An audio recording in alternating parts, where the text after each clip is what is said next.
और आज की हमारी पहली कवर स्टोरी, जिसके बारे में लगातार आप एक दो दिन से खबरें सुन रहे होंगे। ICICI bank loan fraud case में सीबीआई ने आज एक और आगे कदम बढ़ाते हुए वीडियोकॉन के चेयरमैन वेणुगोपाल दूत को गिरफ्तार कर लिया है। इसी मामले में शुक्रवार को आईसीआईसीआई बैंक की पूर्व सीईओ और एमडी चंदा कोचर और उनके पति दीपक कोचर को गिरफ्तार किया गया था। दूत की गिरफ्तारी ICICI bank loan fraud case में हुई है। इस केस में अब तक की ये तीसरी गिरफ्तारी है। इससे पहले आईसीआईसीआई बैंक की पूर्व सीईओ एमडी चंदा कोचर को भी गिरफ्तार किया गया था। चंदा कोचर के साथ ही उनके पति दीपक कोचर को भी गिरफ्तार किया गया था। तीनों को अब 3 दिन की रिमांड पर भेज दिया गया है। अब देखिए इस खबर के मायने समझिए। चंदा कोचर और उनके पति दीपक कोचर की अचानक हुई गिरफ्तारी को बैंकिंग इंडस्ट्री भी नजदीक से ऑब्जर्व कर रही है। सरकारी एजेंसियां अपने एक्शन से साफ बता रही हैं कि बैंक चाहे सरकारी हो या फिर प्राइवेट, उन्हें अपनी जिम्मेदारियां बराबर से निभानी होंगी और उनमें अगर हल्की सी भी गड़बड़ी हुई तो जवाबदेही तय होगी। दरअसल चंदा कोचर और उनके पति की गिरफ्तारी ने साफ कर दिया है कि प्राइवेट बैंकों को भी काफी अलर्ट रहना होगा। लोन देने का मामला हो या फिर बैंकिंग गवर्नेंस का, वो अपनी मनमर्जी से नियम नहीं बना सकते। अभी तक वित्तीय घोटालों में ज्यादातर जांच सरकारी बैंकों को लेकर ही होती थी। इन बैंकों पर अक्सर किसी कारोबारी को फेवर करने का आरोप लगता था, और क्योंकि सरकारी बैंकिंग सिस्टम इस तरह के होते हैं कि आप उसमें बहुत सारे लूपहोल्स भी निकाल सकते हैं, और क्योंकि सरकारी जद में होते हैं इसलिए एक्शन जो है वो कई बार सीमित होता था सिर्फ सरकारी क्षेत्र तक। प्राइवेट बैंक्स इनसे दूर रहते थे, लेकिन अब चंदा कोचर वाले मामले में इसका पूरा नैरेटिव जो है वो बदलता हुआ नजर आ रहा है। एक्सपर्ट्स का यह कहना है कि प्राइवेट बैंकों के टॉप मैनेजमेंट, खासकर जो बोर्ड के जो लोग हैं, उन्हें काफी ज्यादा सतर्क रहना होगा और जिम्मेदारी से अपना काम करना पड़ेगा। उन्हें बैंकों के एमडी और सीईओ की तरफ से लिए जा रहे फैसलों को भी परखना होगा, उन पर नजर रखनी होगी। इससे पहले 2016 में सुप्रीम कोर्ट ने एक अहम फैसला दिया था। सुप्रीम कोर्ट ने कहा था कि प्राइवेट बैंक के कर्मचारी भी जनता के सेवक हैं, और जब भी बात भ्रष्टाचार विरोधी कानून, प्रिवेंशन ऑफ करप्शन एक्ट की आएगी, तो प्राइवेट बैंक के अधिकारियों को भी जनता के सेवक के तौर पर उसी तरह से ट्रीट किया जाएगा और उसके खिलाफ भी जरूरी एक्शन लिए जाएंगे। अब बताएं आपको कि चंदा कोचर और उनके पति दीपक कोचर पर वीडियोकॉन को लोन देने के मामले में फर्जीवाड़ा करने का आरोप है। सीबीआई का आरोप है कि कोचर ने आईसीआईसीआई बैंक को इस फर्जीवाड़े के जरिए 1730 करोड़ रुपए का नुकसान पहुंचाया। टोटल लोन तो 3400 करोड़ के आसपास का था, लेकिन जो आईसीआईसीआई बैंक को चूना लगा वो 1750 के आसपास था, 1750 करोड़। दोनों पर आरोप है कि इन्होंने वीडियोकॉन को लोन देने के बदले हाई वैल्यू अपार्टमेंट्स और दूसरे गैर कानूनी वित्तीय लाभ हासिल किए। 4 साल पुराने इस मामले में अब जाकर सीबीआई ने गिरफ्तारी की है। आपको बताएं कि आईसीआईसीआई बैंक ने अपनी इंटरनल जांच में कोचर को डिस्क्लोजर नॉर्म का उल्लंघन करने का दोषी पाया था, और उस वक्त ये सारा जब कहानी हुई, जब वीडियोकॉन को लोन दिया जा रहा था और लोन के बदले जब कोचर साहब को फेवर किया जा रहा था, उस दौरान चंदा कोचर बैंक की सीईओ और एमडी थी। अब थोड़ा सा ही समझने की कोशिश करते हैं कि ये जो सरकार की सख्ती बढ़ी है, एजेंसियों की सख्ती बढ़ी है। इससे पहले हमने देखा कि यस बैंक के केस में भी उनके जो प्रमोटर हैं राणा साहब, उन पर भी जो शिकंजा कसा। तो अब ये समझ में ये आ रहा है कि सरकार अब प्राइवेट बैंक्स को भी बड़ी कड़ी निगरानी में रख रही है। इसलिए चर्चा इस पर करते हैं, और चर्चा के लिए इस वक्त हमारे साथ वरिष्ठ पत्रकार तमल बंदोपाध्याय जी जुड़ चुके हैं। बंदोपाध्याय जी, बहुत बहुत स्वागत है आपका। पहला सवाल तमल साहब आपसे, क्या चंदा कोचर की गिरफ्तारी हैरान कर देने वाली है या ये होना ही था, एक्सपेक्टेड लाइंस पर है? देखिए, ये तो बहुत कठिन प्रश्न है। ये उत्तर मुझे मालूम नहीं है। ये तो अगर आप बोलिए तो यस, एक्सपेक्टेड था, कुछ होने वाला है, लेकिन सवाल है ऐसे क्या हुआ, क्योंकि आप देखिए सीबीआई इस घोटाला में आया 2018 में और सीबीआई का एफआईआर फाइल हुआ 2019 में। सो उसके बाद 3 साल करीबन बीत गया, क्लोज टू 3 ईयर। तो इनके बीच में और फिर नया कुछ सीबीआई के पास नया कुछ इंफॉर्मेशन आया क्या? वो वही सवाल है। ऐसा सवाल यही है, क्योंकि जिस तरीका का मामला चल रहे थे, सबको मालूम ऐसे हो रहे थे अभी कुछ होने वाला नहीं है, वो केस खत्म होने वाला है, बंद हो गया। लेकिन सडनली 3 साल बाद सीबीआई उनको गिरफ्तार किया, और गिरफ्तार करने के बाद मतलब उसका मतलब क्या है, नया कुछ इन्फॉर्मेशन उनके पास है, फ्रेश इन्वेस्टिगेशन चालू करने वाले हैं, क्या है इसके बारे में थोड़ा सा सरप्राइज है। बाकी जो बोल रहे हैं आप, मतलब सरप्राइज है। सडनली क्या क्या हुआ, 3 साल बीत गया, ये क्यों नहीं पहले हुआ? अगर ये 2 साल 1 साल पहले होता था, 2 साल पहले होता था, कुछ सरप्राइज नहीं होता था। इसी वक्त सरप्राइज यही है, नया क्या मिला सीबीआई के पास which had led to this मतलब हर अरेस्ट।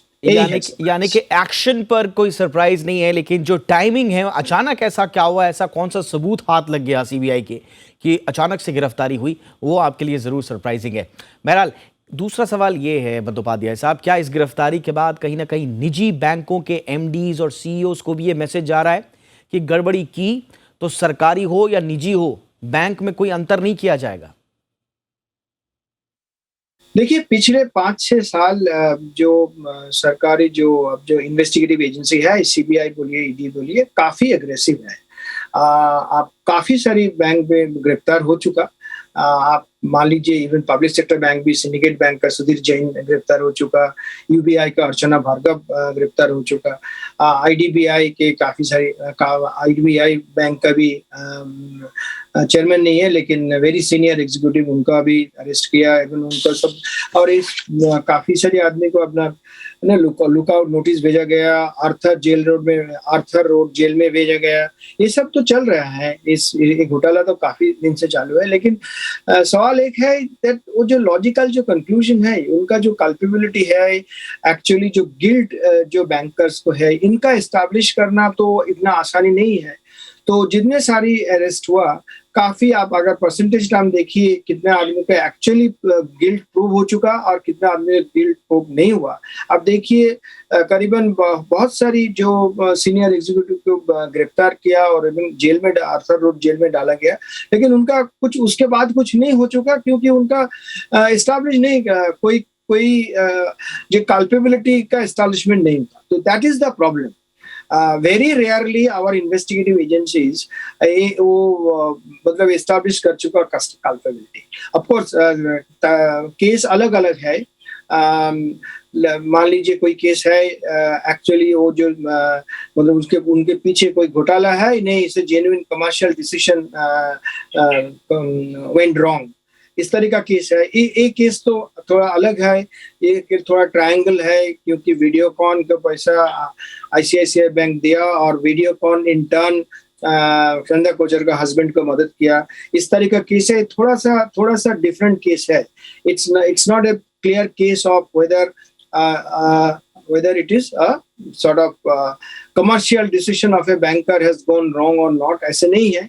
लेकिन ये जो ट्रायंगल एस्टैब्लिश करना है, ये मामला थोड़ा वेरी कॉम्प्लिकेटेड है। सीबीआई इस मामला के इसको एस्टैब्लिश कर सकेगा, नहीं कर सकेगा, दैट इज द प्रॉब्लम। नहीं तो इन्वेस्टिगेटिव एजेंसी, कोई बैंकर ठीक ठाक काम नहीं किया, उनको तो पनिशमेंट होना ही चाहिए। लेकिन इतने साल तक ये मामला चालू रहेगा और सडनली गिरफ्तारी हो जाएगा, यही प्रॉब्लम है। बट ये नया कुछ मतलब इसके वजह से नया कुछ फियर साइकोसिस तैयार हो जाएगा इंडियन बैंकिंग सेक्टर में, ऐसे कुछ नहीं है। क्योंकि ये केस तो पुराना केस है, 2016 से चालू हो चुका, उसके बाद 2018 में फिर हुआ। पहले बैंक बोर्ड उनका साथ दिया और 2018 के बाद नया तरीका करके उनका जो कमेटी लगा के उनको बैंक उनको देखा कोई प्रॉब्लम है और उसके बाद उनको सैक भी कर चुका बैंक। इसके मामले में चंदा कोचर मैडम बॉम्बे हाईकोर्ट गए थे, लेकिन वो आप कह रहे बंदोपाध्याय साहब, फियर साइकोसिस ऐसा कोई इमीडिएटली क्रिएट नहीं होगा, आप नहीं मान रहे। लेकिन आपको नहीं लगता है कि बीते कुछ सालों से, आपने खुद कहा कि जिस तरह के एक्शंस लिए गए हैं, ये बैंक के बोर्ड के लिए भी एक तरह का अलर्ट है कि कहीं भी कुछ भी अगर डाउटफुल दिखे या लगे तो उस पर उन्हें सवाल पूछना होगा, उनकी जिम्मेदारी तय होगी, रोकना होगा? एब्सोल्युटली आपने सही कहा है। अगर देखिए, अगर section 10B of banking regulation act, वहां पे कॉर्पोरेट गवर्नेंस के बारे में बात किया इस पर, और ये तो बोर्ड का तो जिम्मेदारी है। बोर्ड का तो जिम्मेदारी है, बोर्ड का तो बहुत अलर्ट होना चाहिए। अब अगर देखिए आईसीआईसीआई बैंक का केस का पहले हिसाब से जो बोर्ड का उसी टाइम जो चेयरमैन थे वो तो पूरा उनका बैक किया, ये निर्दोष है ऐसे बोला ऑफिशियली। इवन मिस्टर भागुल जो एक्स चेयरमैन आईसीआईसीआई बैंक का, वो भी चंदा कोचर का सपोर्ट में टीवी चैनल ऐसे हर जगह में बोला सब कुछ ठीक ठाक है। तो क्लीन चिट तो बोर्ड ने दिया, तो ऐसे तो होना नहीं चाहिए। और अगर देखिए सेक्शन 10B जो बैंकिंग रेगुलेशन एक्ट में बोल रहा हूँ, वहां पे कॉर्पोरेट गवर्नेंस के बारे में बात किया और बोर्ड का जिम्मेदारी के बारे में बात किया, लेकिन एक्चुअली द बात stops at MD and CEO. Private sector bank का जो मामला किस्सा है वहां पे एमडी एंड सीईओ को सीईओ में बात स्टॉप होता है। तो इसके लिए आपका सवाल सही है, बोर्ड का जिम्मेदारी है, बोर्ड का बहुत सारी मतलब पूछताछ करना चाहिए। अब देखिए ये मामला देखिए आईसीआईसीआई बैंक का जो बोर्ड का जो होता है, जो क्रेडिट कमिटी रहते हैं, जो credit after certain level high value proposal credit committee approve करता है। तो वो क्रेडिट कमेटी का चेयरपर्सन कौन था? आईसीआईसीआई का जो चेयरपर्सन था चंदा कोचर, एमडी थे चंदा कोचर ही है। और उनका जो दूसरे जो सब मेंबर जो थे क्रेडिट कमेटी का, आप देखिए वो शायद उनका एक्सपर्टीज इतना कुछ खास नहीं।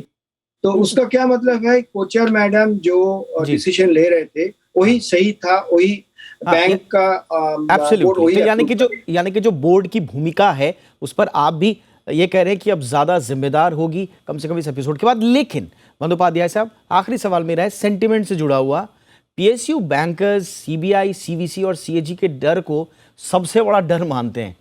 अब ये सवाल फिर सामने है कि क्या ऐसा तो नहीं होगा कि एक तरफ तो ठीक है आप पारदर्शिता लाने की कोशिश कर रहे हैं, लेकिन इससे लोन मंजूर करने में आप बैंकर थोड़ा हिचकिचाएंगे तो नहीं?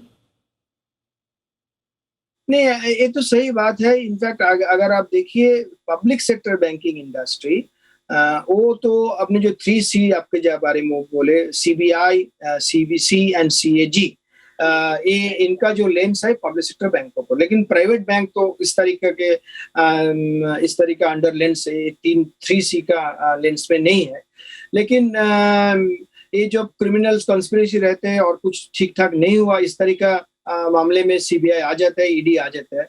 प्रॉब्लम है सीबीआई और ईडी बहुत टाइम लगाते हैं और उनके पास ultimately very often they can't make the establish the culpability, क्योंकि उनके पास इतना फाइनेंशियल सेक्टर और बैंकिंग सेक्टर का घोटाला एक हिस्सा को अनरेवल करने के लिए जिस तरीका एक्सपर्टीज होना चाहिए, मेरे ख्याल से ये अपना इन्वेस्टिगेटिव एजेंसी को उस तरीका एक्सपर्टीज नहीं है। तो इसके लिए हम लोग ये लोग गिरफ्तार करते हैं, पूछताछ करते हैं उसके, लेकिन आगे नहीं बढ़ते। तो इसका तो असर पड़ते हैं। इनफैक्ट पिछले 4-5 साल में हम लोग देखा जो बैंक क्रेडिट जो ग्रोथ नहीं हुआ, कोविड का तो मामला था और बैंकिंग सेक्टर का भी हालत उतना अच्छा नहीं था, कॉर्पोरेट सेक्टर भी ओवर लेवरेज था, ये सब प्रॉब्लम था। लेकिन फेयर साइकोसिस भी बहुत बड़ा काम किया। अभी हम लोग जो बात कर रहे हैं अभी इस फाइनेंशियल ईयर में लोन ग्रोथ काफी अच्छा है, अभी करीबन 18% ग्रोथ है। ये पिछले एक दशक में सबसे अच्छा ग्रोथ है। और सब लोग बोल रहे हैं अभी बैंक वाले के पास उतना डिपॉजिट नहीं है एक क्रेडिट ग्रोथ सपोर्ट करने के लिए, तो इसलिए ठीक ठाक चल रहा है। तो इसी वक्त ये मामला आ गया। जी हाँ, जी हाँ। इसका कुछ असर नहीं पड़ेगा मेरे ख्याल से, इतना तो है नहीं, क्योंकि चलिए ठीक है। अब देखते हैं वाकई में कि चाहे फियर साइकोसिस हो या जिम्मेदारी तय करने की बात हो, कुल मिला के थोड़ा सा सेंटिमेंट भी देखना पड़ेगा। कुल मिला के पारदर्शिता आए बैंकिंग सिस्टम में, और जो सरकार का और सरकारी एजेंसियों का जो एक तरह से रुझान रहा है कि बैंकिंग चाहे सरकारी सेक्टर के हों चाहे वो प्राइवेट सेक्टर के हों, पारदर्शिता के लिए जवाबदेही तय होगी। ये जो एस्टैब्लिश हो रही है मानसिकता, ये कहीं ना कहीं आम ग्राहक के हित में नजर आती है। बहरहाल बहुत बहुत शुक्रिया बंदोपाध्याय साहब, आपने वक्त निकाला हमारे दर्शकों के लिए। Thank you so much.